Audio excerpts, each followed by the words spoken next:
हम लोग इम्पोर्टेंट प्रश्न। रूस में एक भयंकर क्रांति हो गया 1917 ईस्वी में।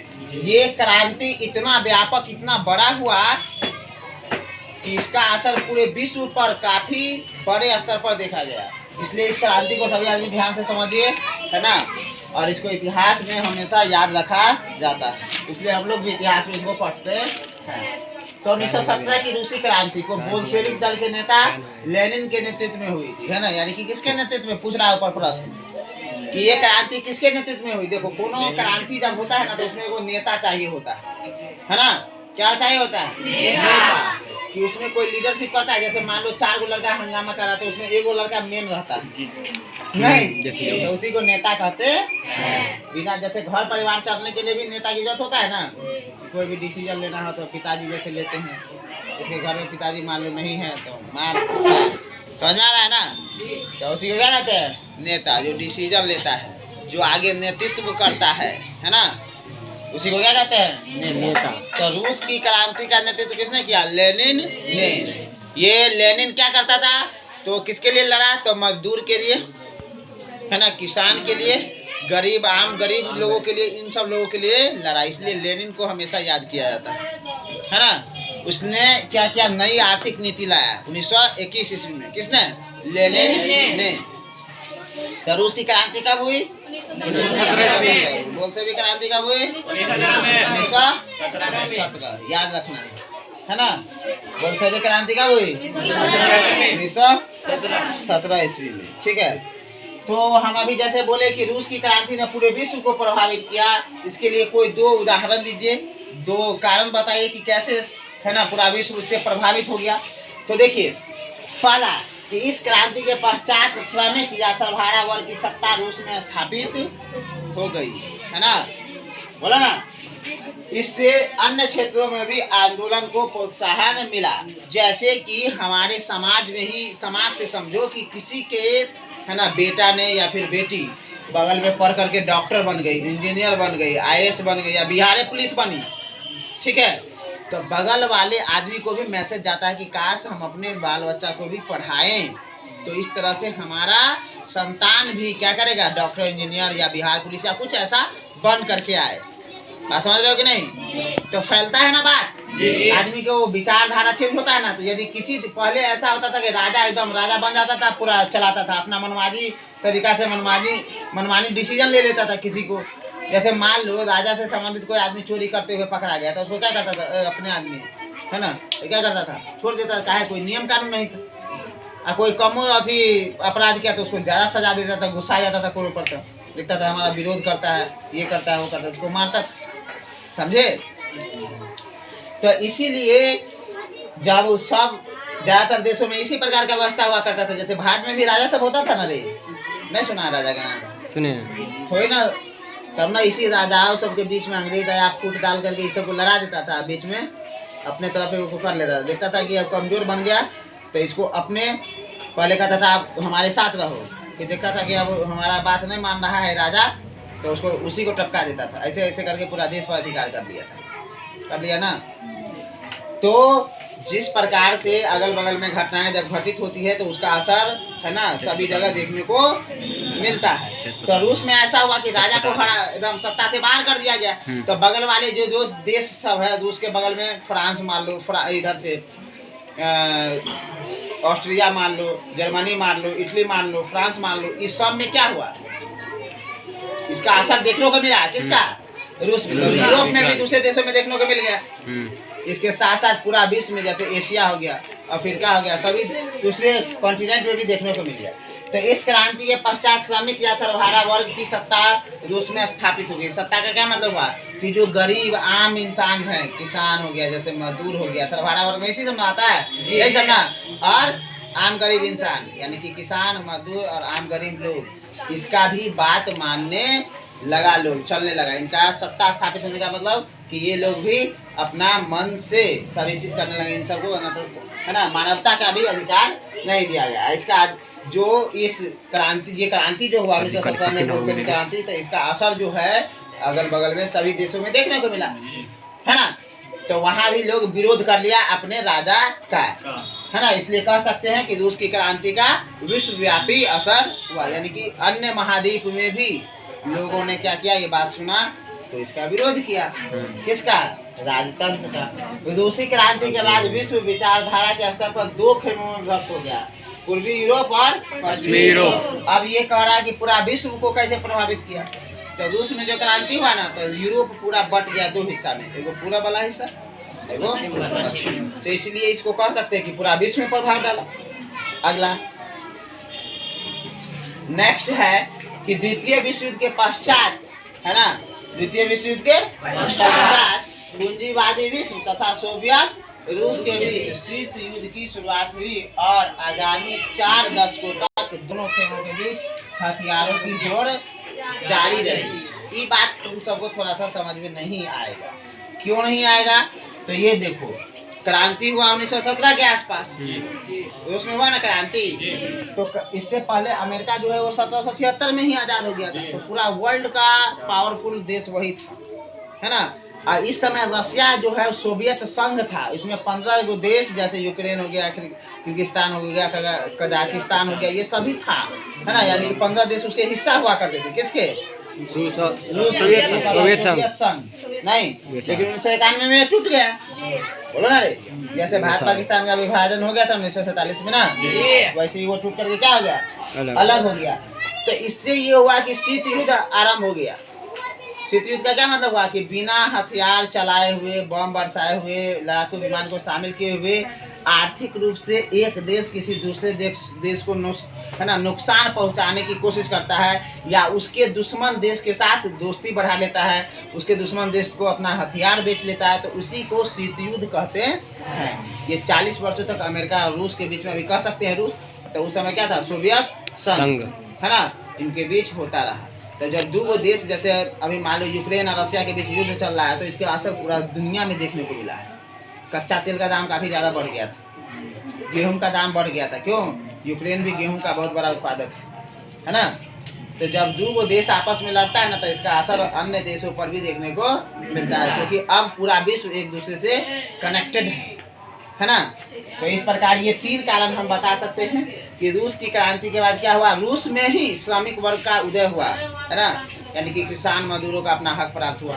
दूसरा ये कि रूसी क्रांति के कारण आसपास के क्षेत्रों पर इसका जो देश है उसमें भी ये असर देखने को मिला। वहाँ के भी राज्य सत्ता के खिलाफ लोगों ने अपनी आवाज़ उठाई और अपना हक मांगने लगा। तो उससे पहले कोई नहीं मांग रहा था।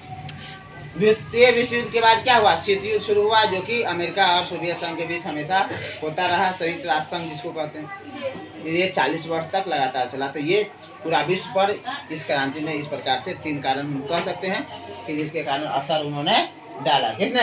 बोल्शेविक क्रांति ने। ठीक है। रूस में कृषि दासता की प्रथम किस वर्ष समाप्त हुई? नहीं, कृषि दासता किस वर्ष समाप्त की गई? तो जार अलेक्जेंडर द्वितीय 1861 में वो क्या हुआ, कृषि दासता को उन्होंने क्या किया, कृषि दासता। दासता मतलब होता है कि गुलाम, किसान सबको भी गुलाम बना लिया जाता था। समझ रहे बात की नहीं? और उनसे मनमाने तरीका से फसल उपजाया जाता था। जो फसल नहीं उगाने का मन है वो भी उगाता था, जो भी फसल है ना उपजाता था तो उसको ले जाया जाता था, उठा करके टैक्स ज़्यादा ले लेता था। नहीं, तो इसी को क्या कहते हैं, कृषि दासता। क्या कहते हैं? कृषि दासता। अगला प्रश्न है, खूनी रविवार क्या है? देखो, जब रूस में ये क्रांति हुई तो उस समय राजा था जार निकोलस द्वितीय। तो वो महाबकलोल था, ठक, है ना।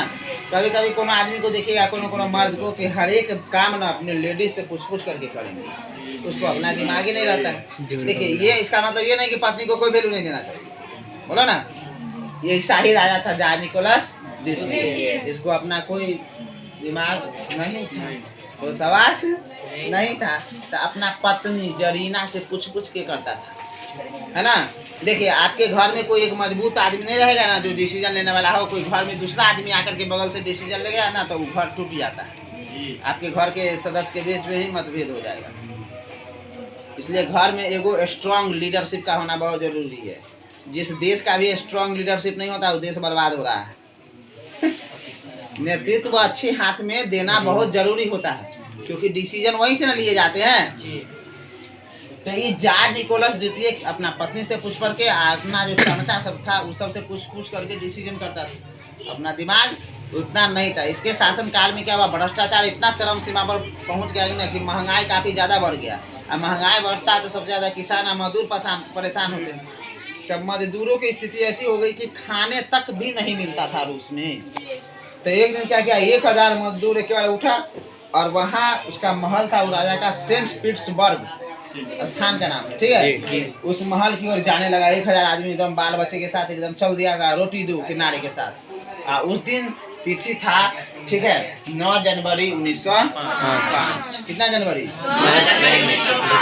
9 जनवरी 1905। देखो रूस में जो क्रांति हुआ, एक क्रांति हुआ था 1917 से पहले, बोला ना, एक क्रांति हुआ 1917 के दौरान।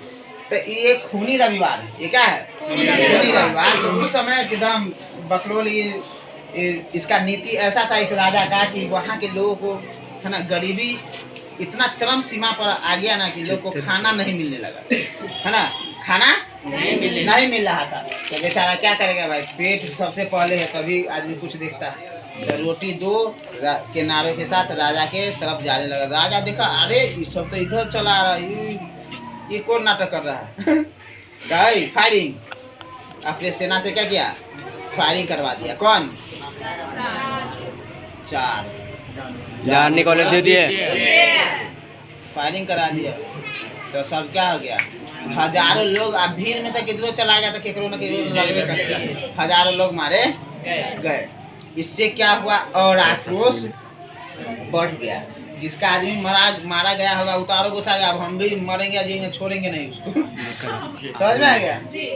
तो सब छात्र सब भी उग्र हो गया। यहाँ तक कि सेना भी काफी, सेना में भी भर्ती होने वाले जवान आखिर इंसान न रहता है, तो नौसेना आर्मी जो था वो सब कहा कि नहीं ऐसा नहीं होना चाहिए, इतना आदमी को एकाएक मार दिया, है ना, ये वो सभी विरोध के अथी में हो गया। क्रांति लगभग करने ही वाला था, यानी कि सेना भी खुद उसका साथ राजा का छोड़ दिया।